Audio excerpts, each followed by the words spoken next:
Good afternoon, I'm Storm Force 31 meteorologist Dale Bader, and this is my personal web blog, Doppler Dale's Weather Post. Thanks for stopping by, I certainly do appreciate it.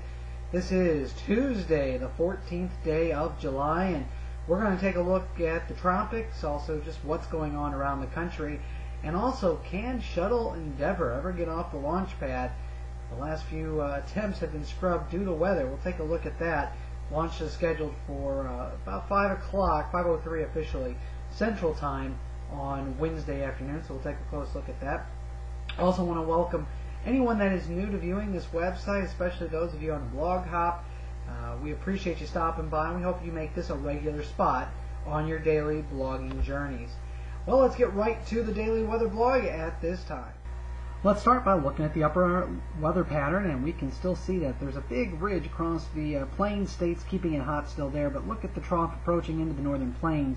That's actually going to help reinforce the cooling that has been occurring all summer long across the Great Lakes and New England. Right now temperatures are in the upper 90s to 100 degrees, Texas, Oklahoma, southern Kansas, into the desert southwest.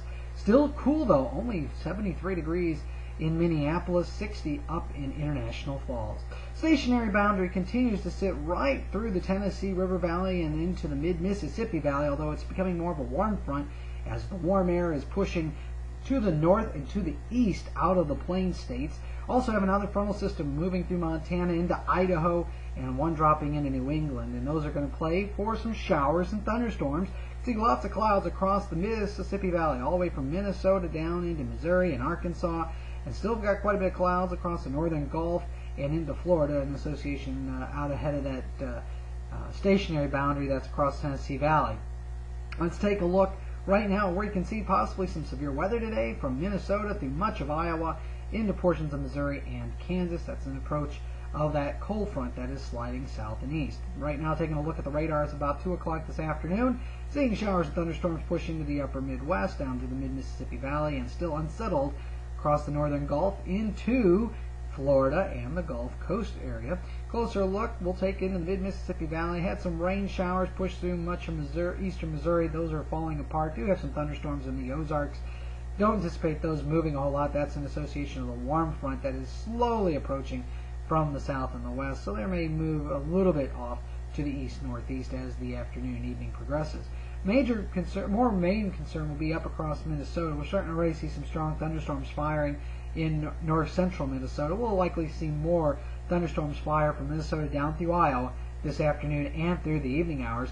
And Florida, well, still seeing the effects of a light westerly flow and the sea breeze interaction down across Florida, creating the typical summertime afternoon showers and thunderstorms, and that's about the extent of things right now. Now, we are watching for the concern of some severe thunderstorms again up across Minnesota and Iowa. For that reason, the Storm Prediction Center has yet not issued officially a watch, but they are monitoring this area and will likely issue a watch box during the afternoon hours. Well, will it be go or no go for Shuttle Endeavour for Wednesday evening? Well, the last couple of days they have had scrubs, and that's because of the sea breeze. This is a typical Florida incursion. What happens during the daytime hours, the land heats up, the air rises, the air also flows in from the ocean, and that helps to create convection inward across the Floridian continent, or Floridian peninsula, excuse me. Here's kind of a diagram showing that, and as these conversions meet, where the wind flows meet together, helps create thunderstorm areas, and that's what's been occurring. Now, right now, the general flow across Florida is relatively light at the surface, allowing the sea breezes to take place during the late morning and through the afternoon hours. And when we look at 5,000 feet, the flow is generally a light west wind. So what's happening is the westerly sea breeze is forming, the easterly sea breeze is forming, but the westerly sea breeze is moving further to the east quicker than the easterly sea breeze, and then they're meeting together along eastern Florida, and that's been causing those thunderstorm concerns for the shuttle. Now, for tomorrow, not much change is going to be taking place, as it'll still be a light flow at the surface, and then when we take a look at the 5,000 foot flow, it's again going to be continuing out of the west very lightly. So a very similar setup as to what we've seen the last couple of days, I do anticipate tomorrow. And so that means things are still up in the air, whether or not they can get the shuttle off in time. Now, the forecast radar, if you noticed the picture earlier, showed very little. That was for this afternoon on the map, even though there's quite a bit of activity going on. Tomorrow it shows a little bit more activity on the forecast radar when we close in. Actually, at lunchtime, it's indicating the possibility of storms right near Cape Canaveral and within the critical landing zone area. So definitely tomorrow evening is going to be another iffy day. Whether or not they can get the shuttle off, we'll have to just wait and see.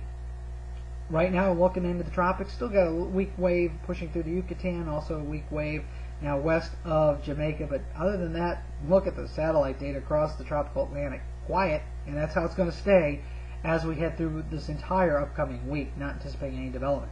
In the Pacific, though, things are a little bit different. We have Hurricane Carlos now, and still monitoring an area of convection to the southwest of Mexico that could very well become the next tropical cyclone, which would become Dolores if that takes place. First, let's look at Carlos. Look at the eye on that today. Looking very good, very healthy. It's going to stay a hurricane likely for the next 24 to 48 hours before it starts to weaken. Here's the estimated track based on the models, and it's all basically west, slightly northwest. Even in the long run, it should stay well south of the Big Island of Hawaii as we get into later in the upcoming week. Now, once we take a look at the intensity plot, you're going to see that the intensity plot shows that Category 1 hurricane status should be held almost through the entire upcoming forecast period, which is the next 4 to 5 days. It could briefly become a Category 2 hurricane, but the Hurricane Center is trying to make it more into a tropical storm over time. So we'll see how that takes place. But overall, I do anticipate that we will see Hurricane Carlos continuing for the next couple of days before it starts to weaken. Investigation 96E is still showing some strength, but overall has not come completely together. It will probably become a tropical depression over the next 24 to 48 hours, then likely to become a tropical storm, which would become Dolores, as it tracks off to the northwest through some very warm waters in the tropical eastern Pacific. Water temperatures there are in excess of 80 degrees.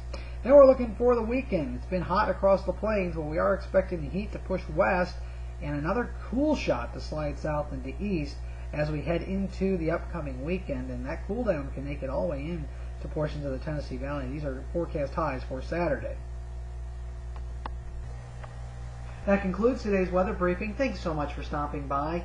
Please become a regular by simply becoming a follower of this website. All you have to do is turn your mouse downward and click where followers are and fill that out. Or you can follow us on an RSS feed as well.